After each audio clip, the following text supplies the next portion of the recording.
Bismillahirrahmanirrahim. Assalamualaikum warahmatullahi wabarakatuh. Alhamdulillahi rabbil alamin. Allahumma salli ala Sayyidina Muhammad. Kembali lagi bersama kami di Upbeat Channel TV yang insyaAllah akan selalu menayangkan tayangan yang islami. Jangan lupa dukung kami dengan mengklik tombol subscribe dan bunyikan lonceng notifikasinya. Pada masa Khalifah Umar bin Khattab, wilayah Qadisiyah yang termasuk kota besar di Persia ditaklukkan, dan Sa'ad bin Abi Waqqas, salah satu dari 10 sahabat yang dijamin masuk surga ketika hidupnya, menjadi amirnya. Setelah beberapa waktu lamanya, Umar memerintahkan Sa'ad mengirim sahabat Nadlah bin Muawiyah untuk menaklukkan Hulwan, masih termasuk wilayah Persia lainnya.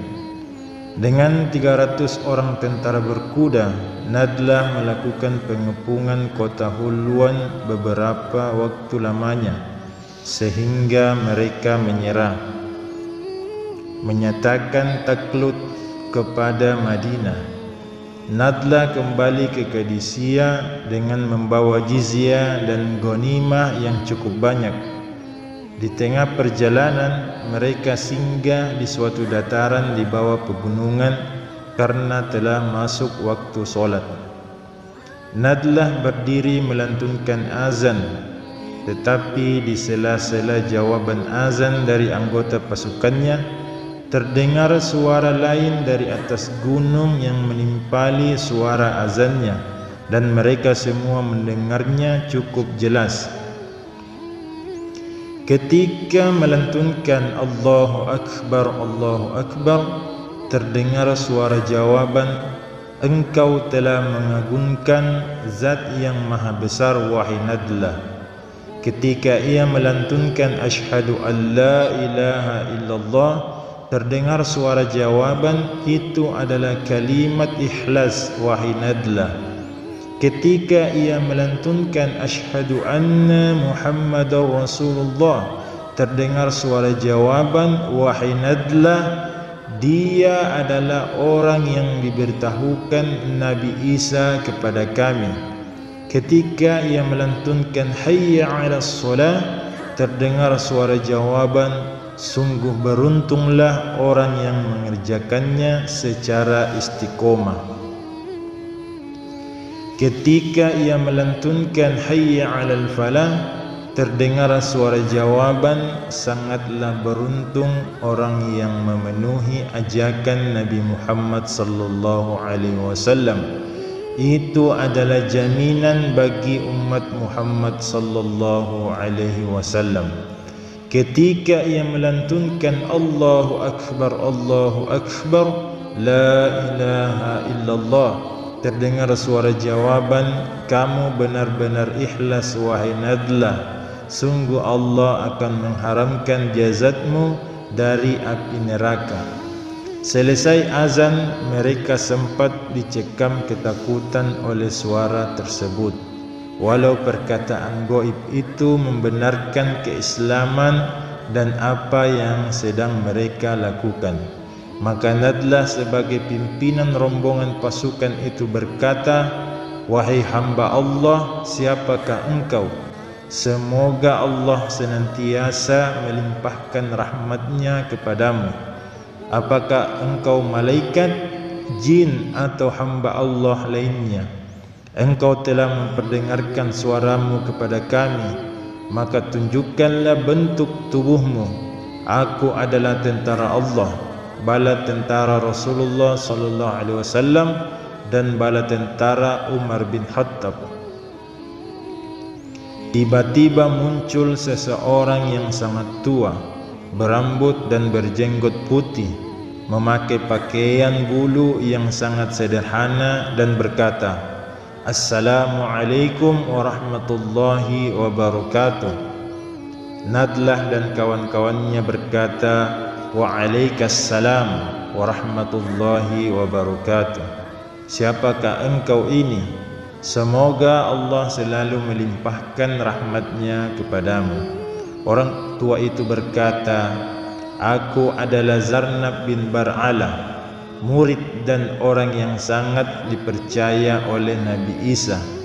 Aku ditempatkan di gunung ini dan didoakan Nabi Isa panjang umur hingga waktunya beliau turun lagi ke bumi dari langit. Nadla dan kawan-kawannya terheran-heran mendengar perkataannya itu. Kalau melihat begitu tuanya, bisa jadi memang benar perkataannya itu. Tetapi tampak sekali kalau dia masih sangat kuat dan kokoh di balik penampilan ketuaannya. Tidak ada tanda-tanda kelemahan sama sekali. Orang tua itu berkata lagi, karena aku tidak bisa bertemu langsung dengan Rasulullah sallallahu alaihi wasallam, begitu juga dengan Umar bin Khattab, maka sampaikanlah salamku kepadanya dan sampaikanlah ucapanku ini kepadanya. Zarnab berkata lagi, wahai Umar, bekerjalah yang keras, karena sesungguhnya hari kiamat telah sangat dekat. Dan sampaikanlah kepada umat Muhammad sallallahu alaihi wasallam, jika nanti telah menjadi peristiwa-peristiwa di antara mereka, apa-apa yang akan aku sampaikan hendaklah mereka lari. Hendaknya mereka menghindari sejauh-jauhnya, jangan sampai terjatuh kepada hal-hal itu. Peristiwa yang dimaksudkan Zarnab yang adalah merupakan tanda-tanda makin dekatnya kiamat, dan jangan sampai kita terjatuh dan terperangkap di dalamnya adalah jika laki-laki senang dengan laki-laki dan wanita senang dengan wanita. Maksudnya bersikap homoseksual dan lesbian, seperti yang terjadi pada kaum Nabi Lut alaihissalam. Jika orang-orang senang bernasab kepada orang yang bukan leluhurnya, nasabnya palsu. Jika orang tua tidak menyayangi yang muda dan orang-orang muda tidak mau menghormati yang tua, jika orang-orang telah meninggalkan amar ma'ruf dan nahi munkar, jika orang-orang yang pandai belajar dan mengajarkan ilmunya semata-mata untuk mencari kekayaan dunia, hujan turun di musim kemarau dan kemarau memanjang hingga di musim hujan, anak-anak menjengkelkan orang tua, bersikap kurang ajar, dan sedikit sekali orang yang mempunyai budi pekerti yang baik. Orang-orang berlomba-lomba mendirikan bangunan dan rumah, lebih senang mengikuti hawa nafsunya, bahkan menjual agama demi keuntungan duniawiyah semata, menganggap ringan masalah pembunuhan dan menjual hukum demi kepentingan pribadi, senang memutuskan silaturahmi, menghiasi mushaf-mushaf dan memperindah masjid-masjid, suap menyuap dan riba menyebar di mana-mana. Orang-orang senang dipuji-puji termasuk wanitanya, dan mereka bepergian kemana-mana dengan berkendaraan sendiri.